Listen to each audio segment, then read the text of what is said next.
Good morning. আশা করি ভালো আছেন। আজকের সকালটি হালকা মেঘলা। তো মাত্র ঘুম থেকে উঠলাম। আজ এখানে উইকেন্ড, রবিবার। তো ঘুম থেকে উঠে ভাবলাম যে আপনাদেরকে আজকের দিনটা, আজকের দুপুরটা কীভাবে কাটাবো সেটা সম্পর্কে একটা ভিডিও করি। তো মুরগির দম বিরিয়ানি করব। তো সেই ভিডিওটা আপনাদের সামনে আজকে তুলে ধরার চেষ্টা করব। তো আর দেখা হবে রান্নাঘরে।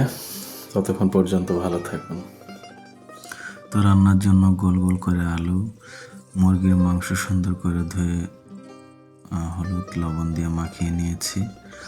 তো এখন ভাত রান্না করার জন্য গরম পানির ভিতরে হালকা তেল দিলাম যাতে ভাতটা ঝরঝরা হয়।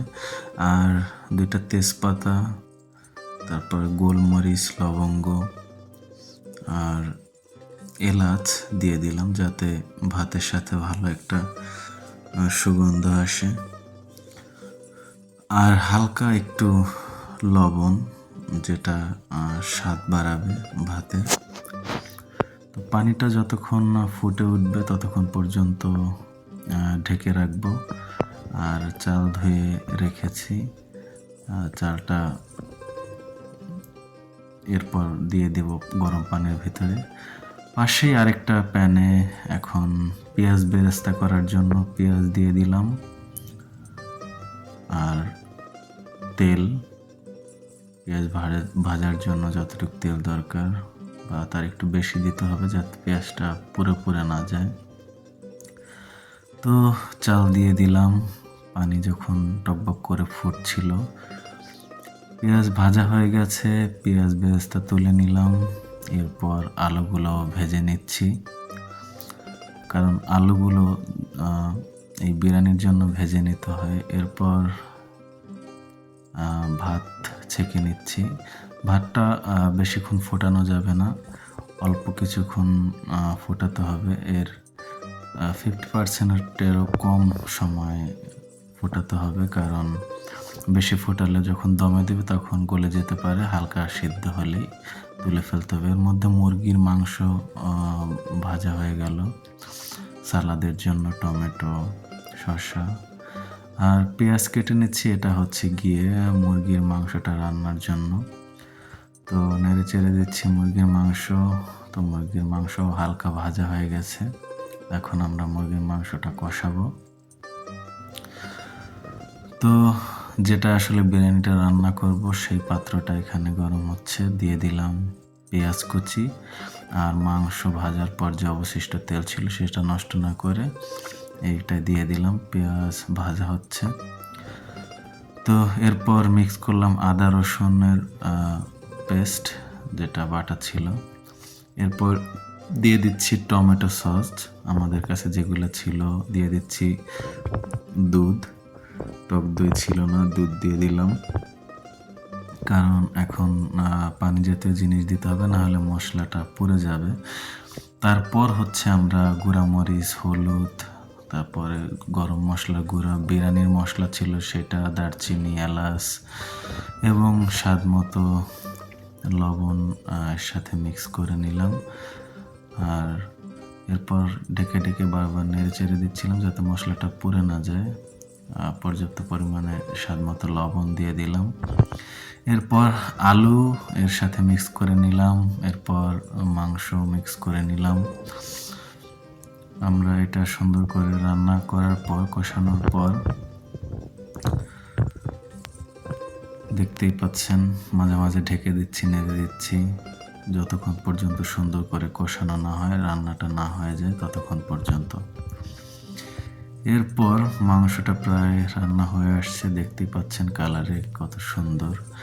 এরপর অর্ধেক তুলে নিলাম একটা বাটিতে, কারণ 2টা লেয়ারে আমরা সাজাবো যাতে সব জায়গায় এর ফ্লেভারটা ছড়ায়। মাংসের উপরে প্রথম আমরা হাফ সিদ্ধ করা ভাত, এরপর পেঁয়াজ বেরেস্তা দিয়ে দিলাম। পেঁয়াজ বেরেস্তা সুন্দর করে সাজিয়ে এর উপরে এখন আবার সেই আমরা আলু এবং মুরগির মাংস সুন্দর করে সাজিয়ে দিলাম। এখানে চাইলে আপনারা ঘি, আলু বোখারা, কিশমিশ অনেক কিছু অ্যাড করতে পারেন, যেটা আমাদের কাছে এই মুহূর্তে ছিল না। তো আমাদের কাছে যেভাবে ছিল আমরা একটু হালকা ঝোল এখান থেকে তুলে নিয়েছিলাম, যেটা সব জায়গায় ছড়িয়ে দেওয়ার পর এরপর আবার ভাতের একটা লেয়ার দিয়ে দিলাম। তারপর বাকি যে পেঁয়াজ বেরেস্তাটুকু রেখেছিলাম সেটুকু আবার দিয়ে সুন্দর করে ঢেকে আটা ছিল সেটা দিয়ে গুলে নিলাম এবং চারপাশ দিয়ে আটকে দিয়েছি। এখন আমি বেগুন কেটেছি, ভাবলাম যে একটু বেগুন কেটে সেটা ভেজে নেই।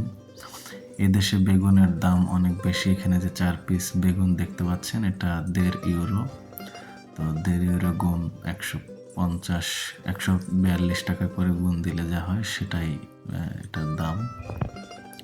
তো বেগুনটা ভাজা হয়ে গেছে, এরই মধ্যে আমি সালাদ কেটে নিচ্ছি যেটা দিয়ে আসলে খাবো। তো টমেটো এবং শসা ছিল সেটা দিয়ে সালাদ কেটে নিচ্ছি। তো সব কিছু আসলে আমাদের কাছে রেডি থাকে না, যেটা থাকে সেটা দিয়েই চালিয়ে নিতে হয়। তো আমি টমেটো এবং শসা থাকাতে সেটা দিয়ে সালাদ করলাম, কাঁচামরিচ ছিল না। আর ইতিমধ্যে রুমে নিয়ে আসছি খাওয়ার জন্য। দেখতেই পাচ্ছেন যে এই যে দমে বসানো হয়েছিল এটা মুরগির দম বেরানো, যেহেতু আটা দিয়ে সেটা খোলা হলো। সুন্দর একটা কালার আসছে এবং চালগুলো দেখতেই পাচ্ছেন কত সুন্দর।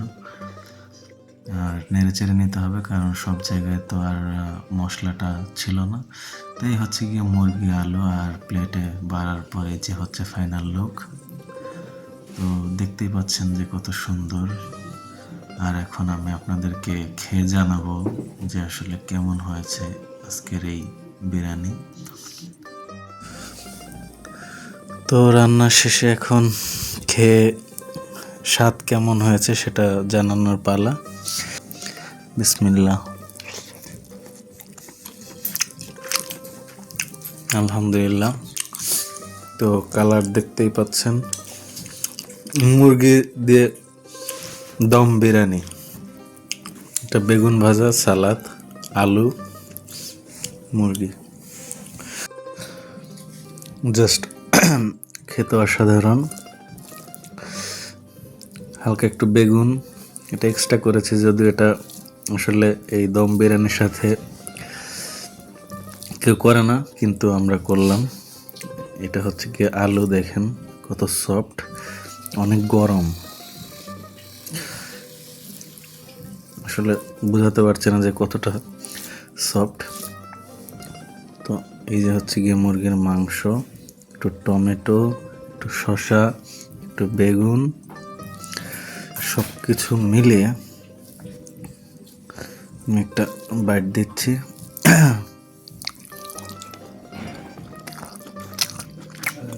জাস্ট অসাধারণ, অসাধারণ।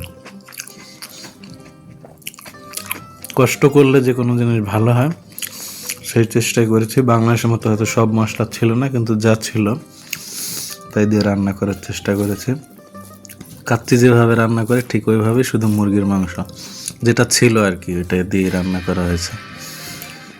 তো কেমন লাগলো ভিডিওটি অবশ্যই জানাবেন, আর ভিডিও ভালো লাগলে অবশ্যই পাশে থাকবেন, সাপোর্ট করবেন। আল্লাহ হাফেজ।